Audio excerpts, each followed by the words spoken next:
Bon matin à tous, bienvenue à ce moment de dévotion du mercredi.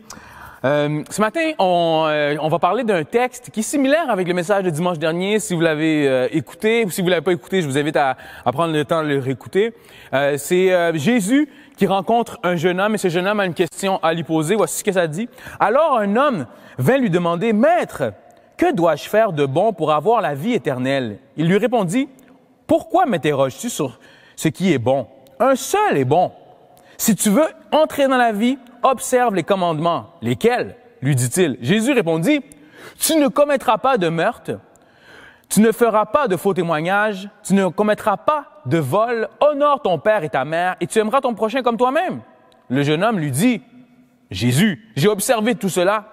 Que me manque-t-il encore? Jésus lui dit, si tu veux être parfait, va. Vends ce que tu possèdes, donne-le aux pauvres et tu auras un trésor dans les cieux. Puis, viens et suis-moi. Viens et suis-moi. Après avoir entendu cette parole, le jeune homme s'en alla tout triste car il avait beaucoup de biens. Jésus dit à ses disciples, « Amen, je vous le dis, il est difficile à un riche d'entrer dans le royaume des cieux. » Matthieu 19, 16 à 23. On est tous un peu ce jeune homme riche, hein? On va se le dire. Si vous avez mangé 3 repas hier, vous êtes un peu ce jeune homme riche. Puis ce matin, vous dites, ah, je suis content, tu m'aurais dit que je suis jeune, ça fait du bien.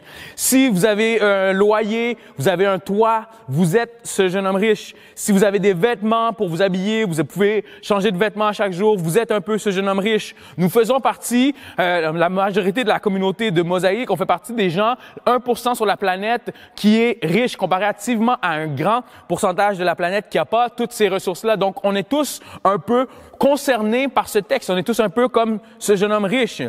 Et je crois profondément qu'il y a un lien entre le cash et le cœur. Il y a un lien entre le cash et le cœur. C'est la partie où ce que souvent, spirituellement, on a de la misère, où ce qu'on jongle avec il y a une grande corrélation entre l'argent et notre relation avec Dieu.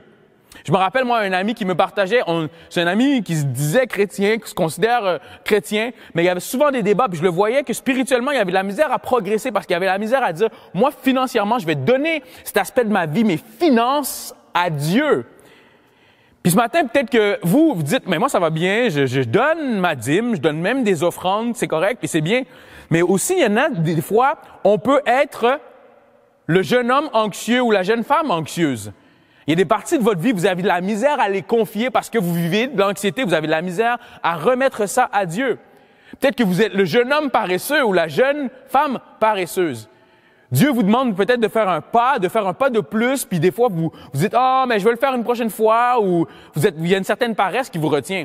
Dimanche dernier, on parlait des groupes éléments. Justement, puis je vous invite à aller regarder sur le site web, d'aller cliquer sur la rubrique éléments pour pouvoir vous inscrire. Mais peut-être que Dieu vous appelle à passer à un autre niveau, mais que vous êtes cette jeune homme, cette jeune femme paresseuse, ou ce jeune homme ou procrastineur ou procrastineuse. Mais Dieu vous dit d'aller à un autre niveau, de faire le pas de plus. On a tous des parties de notre vie où ce que Dieu, des fois, nous demande de lui confier, de lui donner, mais qu'on veut rester dans notre confort, encore une fois, et on ne veut pas changer. Pour avancer, on doit tous renoncer. On doit tous renoncer à quelque chose. Peut-être même que c'est une relation. Peut-être que c'est une relation avec une personne, une habitude, quelque chose que vous faites. Dieu vous dit, tu dois renoncer pour avancer. Imaginez ce jeune homme riche-là, on ne connaît pas son nom.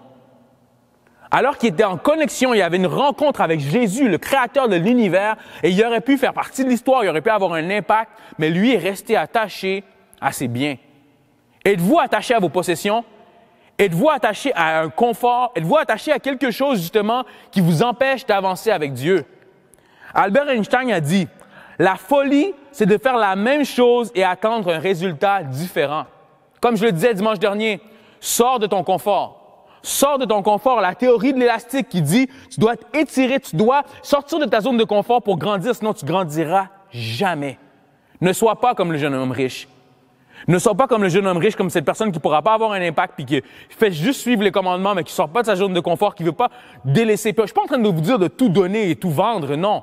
Mais il y a des choses que vous allez devoir renoncer pour pouvoir avancer. En terminant, j'aimerais qu'on fasse quelque chose. J'aimerais qu'on prie ensemble. J'aimerais que vous puissiez prier. Moi, je vais prier, puis vous allez prier ensemble. Vous allez demander à Dieu de vous guider. Commencez à prier maintenant, dire, Seigneur, qu'est-ce que je dois renoncer? Puis moi, je le prie pour moi-même, pour ma propre vie, alors que je fais cette vidéo avec vous. Seigneur, pourquoi je dois renoncer? Seigneur, à quoi je dois renoncer dans ma vie pour avancer avec toi? À quoi je dois renoncer pour avancer? Priez avec moi. Juste commencer à prier. Oui, ça peut paraître bizarre de dire, oh, tout d'un coup, je me mets à prier. Oui, dans votre intimité seule, Seigneur, à quoi je dois renoncer pour avancer avec toi? À quoi je dois renoncer pour ne pas seulement être comme ce jeune homme riche, mais avancer avec toi pour aller à un niveau, pour avoir un impact, pour changer des vies, pour changer la mienne. Seigneur, je te prie que tu puisses, moi, m'aider. Moi, Emmanuel, ce message-là est pour moi. Qu'est-ce que je dois changer? À quoi je dois renoncer pour avancer? Et merci parce que tu nous donnes l'exemple de ce jeune homme riche, mais que tu nous appelles à changer pour pouvoir te rencontrer, pouvoir être transformé par toi. Amen. Bon reste de semaine à vous. Que Dieu vous bénisse. N'oubliez pas, il faut renoncer pour avancer. À bientôt.